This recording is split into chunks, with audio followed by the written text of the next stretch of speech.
Barsa bilan Real futbol o'ynaganda doim ziddiyat kelib chiqadi. Muxlislarida ham, komandada ham, futbolchilarda ham. Bu nimadan shakllangan? Buni asli borib siyosat bilan marketingga taqaladi buni. Qarang, Barselona bilamiz Kataloniya komandasi. Kataloniya Ispaniyadagi avtonom respublika. Doim harakat qiladi mustaqil bo'lishga, mustaqil bo'lib chiqishga, o'zi alohida davlat bo'lishga, lekin Ispaniya qirolligi bunga yo'l qo'ymaydi, ruxsat bermaydi. Shuning uchun Barselona komandasi va komandasining muxlislari o'sha joyda Kataloniyada yig'ilgan o'sha g'azab Barselona komandasiga singdirilgan va Barselona doim uchrashuvda Real Madrid yutishga harakat qiladi. Chempion ligasini olmasligi mumkin, Ispaniyaning chempioni bo'lmasligi mumkin, lekin barsachilarda gap borki, shu Real yutib qo'ysak bo'ldi.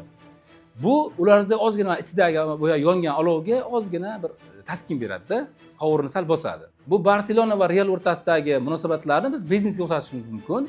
Biznesda bir odam ikki xil holatda zo'r o'sadi.